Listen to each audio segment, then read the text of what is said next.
Anger is like wildfire. It doesn't just burn the people you aim it at, it consumes you first. We've all been there. 1 second we're calm, the next, someone cuts us off in traffic, says something disrespectful, or betrays our trust, and a fire ignites. We shout, we slam, we lose control. And afterward, what remains? Guilt, shame, regret, a trail of damage that can't be undone. Why does something so powerful feel so destructive? Seneca, the Stoic philosopher, called anger a brief madness. But more than that, he saw it as a choice, a failure of the rational mind.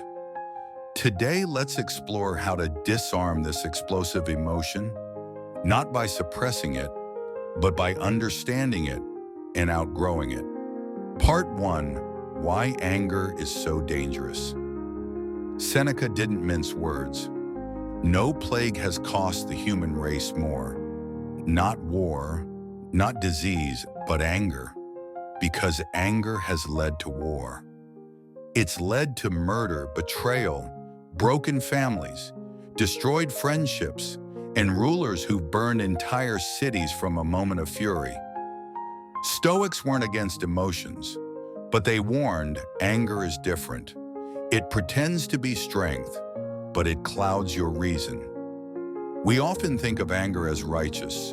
I was standing up for myself. But Seneca reminds us, anger is not power.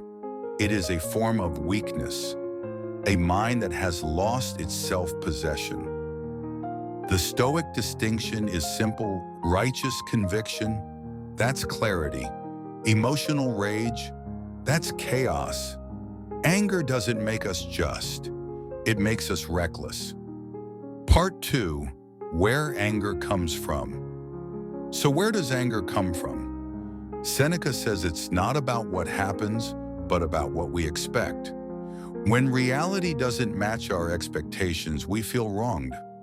Imagine this. Someone accidentally bumps into you on the street. You say, no problem. But if you think they did it on purpose, suddenly your blood boils. Seneca writes, we are more offended by willful harm than by accidental harm, even if the result's the same.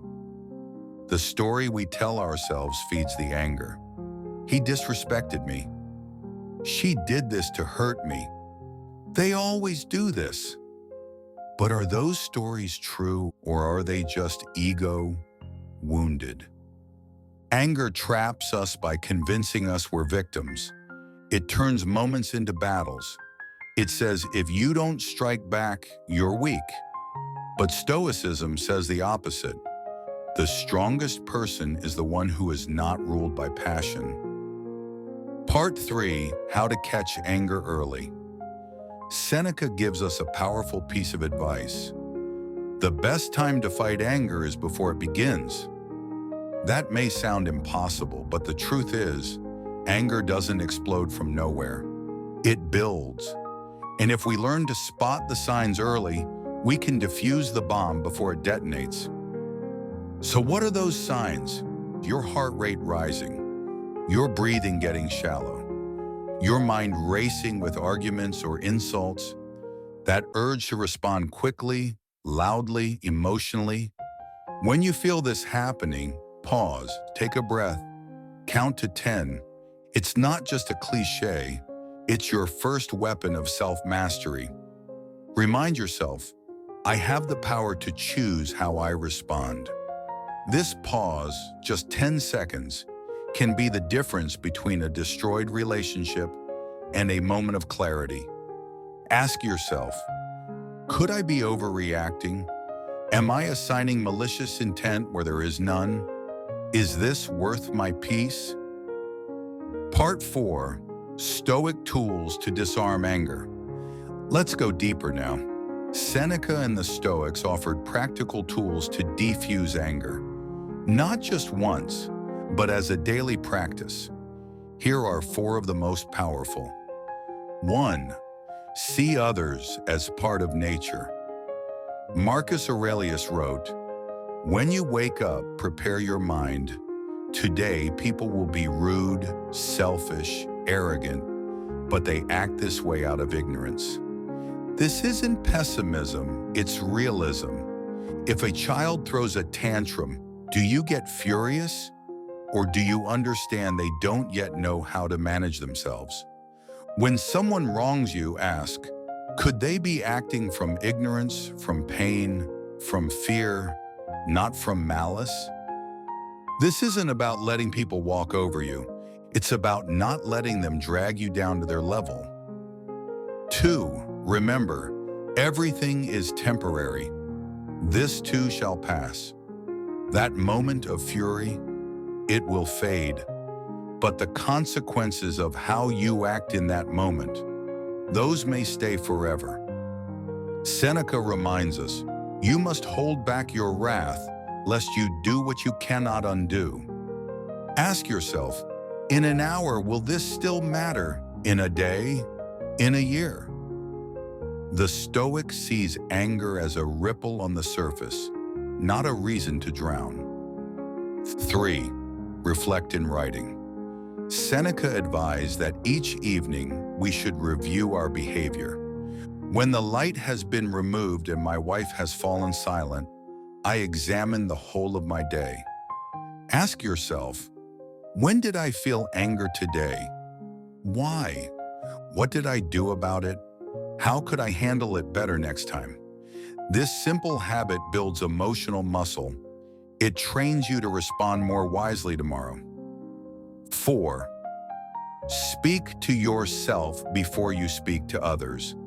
Before you send that angry text, before you raise your voice, speak to yourself. Is this emotion mine to control? What outcome do I actually want? Seneca said, no one can make you angry unless you allow it. That doesn't mean you ignore injustice, but it means you respond deliberately, not impulsively. Part 5. The Stoic Ideal. Calm as strength. The Stoic ideal is not to be numb. It's to be aware, to feel but not be ruled, to see emotion like a storm, powerful but passing. Marcus Aurelius, Emperor of Rome, faced war, betrayal, plague. He had every reason to rage. Yet in meditations, he constantly reminded himself, you have power over your mind, not outside events. Realize this, and you will find strength. True strength is not loud, it's calm. It doesn't need to control others. It controls itself. When someone insults you, the Stoic sees it not as an attack, but as a test. Can you stay anchored? Can you choose principle over pride? The next time you feel anger rising, pause, breathe, observe. Say to yourself, this is not worth my peace. Then ask, what would the wise person do now? And do that. Remember, anger is not your enemy. It's a signal, a reminder that something inside you wants control and that you have the power to respond differently. Seneca believed that no man becomes wise overnight, but with practice, with patience, with reflection, you can become the master of your emotions, not their slave. And that perhaps is the greatest freedom of all.